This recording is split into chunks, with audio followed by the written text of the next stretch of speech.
Michael Haneke's films are physically uncomfortable to watch. Something about them, especially in his earlier Austrian stuff, just sets me off. I remember finishing Funny Games for the first time and feeling angrier than I had in years. How did it make me feel so intensely? His films are violent, characters are killed. They go through physically and emotionally painful experiences, but that happens in most Hollywood blockbusters. So, what's the difference?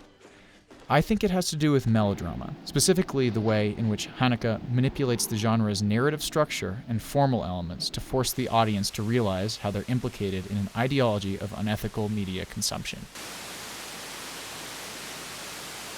So, let's start with the basics. What is melodrama?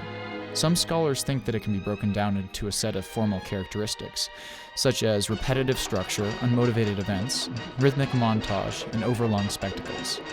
In some cases, the melodramatic film's world seems to be directly impacted by the psychology of the characters.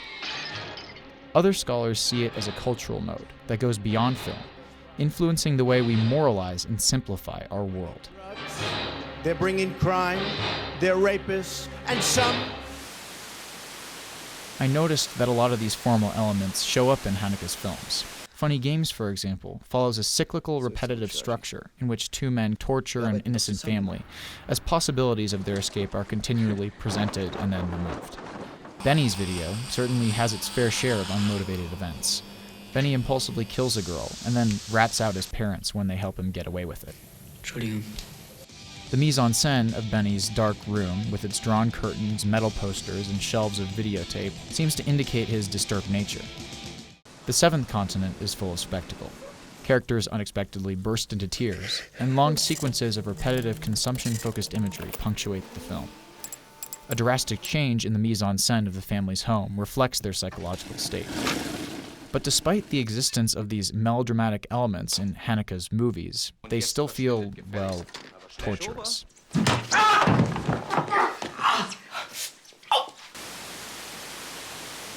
Melodrama is supposed to be pleasurable, so let's figure out how it works for the audience at an emotional level. What makes melodrama so satisfying? Peter Brooks theorizes that melodrama is fundamentally excessive. Things are exaggerated and simplified, and therefore more enjoyable. Characters' psychology is divided into a binary, split into good and evil, light and darkness, salvation and damnation. Characters stick with these opposing roles and act them out in the narrative.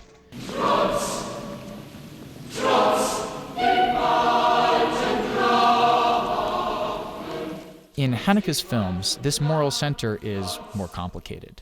The audience doesn't get much help judging the characters. Instead, we're actually encouraged to question the morality of their choices.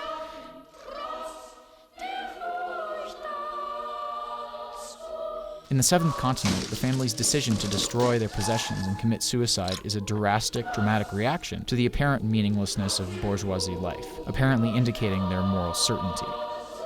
However, the final scene casts doubt on the infallibility of this choice. As Georg stares into the TV screen that eventually fills the frame, beautiful moments of his life flash before our eyes. Maybe there was something to live for after all.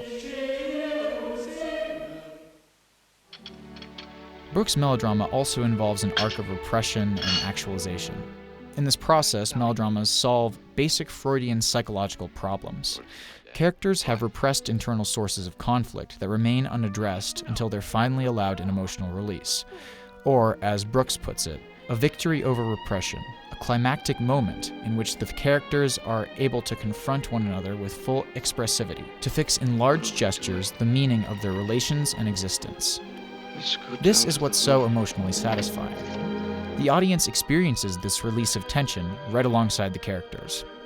Haneke leads the audience in this direction, hinting at some repressed truth, but never allows it to be uncovered. The Seventh Continent employs a cyclical, day-by-day depiction of a family's routines, punctuated by moments of repressed emotion seeming to break through. There is some unspoken problem in their seemingly successful existence that can only be articulated through the destruction of their material possessions and finally themselves. It's a melodramatic climax. The family's repressed emotional truth is laid bare. But there's an important hitch. This truth is never satisfyingly articulated. Even in the final scene, Georg is conflicted, unsure of his actions. Haneke refuses to feed the audience easy, satisfying answers. He perverts melodrama, reeling us in with promises of satisfaction and emotional release, but turns this desire back on itself, making us aware of what we want simply by pulling it over our heads and refusing to let us have it. Das hättest du nicht tun sollen, Anna. Die Spielregel bricht man nicht. But thankfully, there's a point to it that goes beyond just pissing us off. Haneke's goal is to implicate us within the films we are watching, forcing us into awareness of our complicity with an ideology of normalized media violence, simple moralization, and thoughtless consumption. Humanin illustrates this process of ideology turning back on itself through the Lacanian psychoanalytic concept of the gaze. Here's a simplified explanation. A subject, in this case the audience, sees an object of desire that is partially revealed. This partial exposure, or the knowledge that the desired object exists, sustains this desire. I don't believe it. Eventually, however, the object is exposed and the subject is left in a state of dissatisfaction. The thing that they wanted is not fulfilling. It only dully reflects their desire back at them with a lifeless return stare. In Haneke's works, the object of desire is the repressed melodramatic truth, knowledge about the characters that will explain their actions and offer an emotional release. However, the obscured object of our gaze is consistently revealed to have no substance. There is no hidden truth, only our perverse desire for one. This process can be characterized as an encounter with something called the big other, a subject's amorphous conception of what society wants them to want. In other words, our desire is what we think the other wants us to desire. The desire of the other is necessarily non-existent and dead. It exists only in our minds. We call out to it, and there will never be a response. As Manin writes, the stark absence of voice can be understood as the message of the other spoken loud and clear. I do not tell you what I want. Society, culture, the social order, whatever you want to call it, it doesn't want anything, but we treat it like it does. The realization of emptiness in the other is formulated as a sort of returned gaze, in which the subject's vacuous desire is reflected back on them. Manin explains it pretty well here.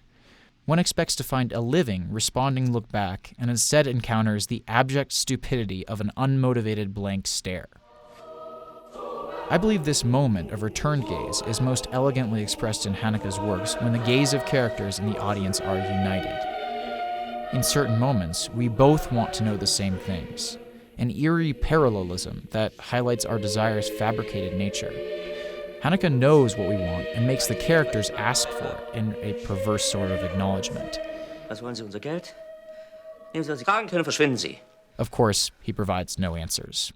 In invoking the gaze, Haneke forces us into the uncomfortable encounter with the nature of our own desire. We can observe this returned gaze most obviously in Funny Games. Its mise-en-scène, invoking the aesthetics of a perfect country home and well-dressed characters, seems to develop a facade of bourgeois perfection, masking an unexpressed internal conflict that will eventually rear its ugly head. If we're following traditional horror tropes, maybe this family's become too soft and they need a lesson in survival. Maybe this torturous experience will cause them to grow and realize what really matters, coming out on the other side with a new outlook on life. Maybe the emasculated husband will have a chance to prove his dominance and protect his wife and child. Haneke, of course, dispatches each of these possibilities. Each opportunity for release and an end to repression is totally subverted. We never get to learn the reason for Peter and Paul's torture. We never get the satisfaction of seeing them punished for what they've done. The audience's gaze searches for a satisfying, meaningful conclusion, but finds nothing other than their own unconsummated desire in the form of Peter's knowing looks at the camera. Was meinen Sie? Denken Sie, Sie haben eine Chance zu gewinnen? Sie sind doch auf Ihrer Seite, oder? There's nothing to be uncovered here, only one's desire for something to be uncovered. A desire that provokes a question. Is it ethical to consume a violent film that allows for easy satisfaction and distance from the violence depicted? How does this structure of digestible violence and simple moralization impact our perception of the world, of how we judge others outside the screen? The gaze in The Seventh Continent is returned from a different angle, that of Georg's television screen. The vacuous desire of the big other has consumed the family's lives. All their material desires are met, yet pain persists. As the static fills the frame, Georg and the audience are visually consumed by their fascination with determining the desire of the big other. Of course, it gives nothing in return. Only static.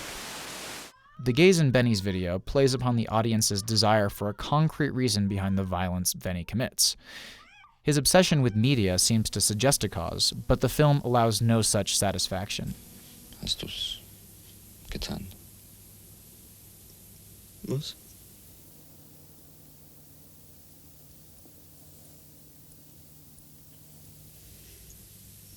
Weiß nicht. Haneke has once again succeeded in making the audience aware of their own desire for easy answers. Their gaze comes up dry, and they are left asking the same questions that Haneke probably did as he made the film. What impact does violence in media have on a child's perception of the world? How does the saturation and normalization of violence impact our daily lives in less dramatic but no less insidious ways? So, is what Haneke's trying to do here ultimately successful? He seemed interested in communicating with a broader audience. That's why he made the remake of Funny Games in English. But I think he fails in this sense. The film totally bombed, and for good reason. Very few people have the time and energy to subject themselves to something like this. The people who he probably thinks most need his critique of violence in media, bourgeois isolation, and the simplified melodramatic narrative are probably the least interested in seeking it out. And when somebody does watch one of these movies, they'll probably just get pissed off and stop halfway through. Plenty of reviewers have bashed his stuff simply because it's uncomfortable to watch, usually just accusing him of pretentiousness. And I think they might be right. I mean, I had to make this thing to feel like I got something out of watching his stuff. In making these films so difficult, Haneke is attempting to treat the audience with respect as thinking individuals. Unfortunately for him, most people don't turn on their TVs to start thinking.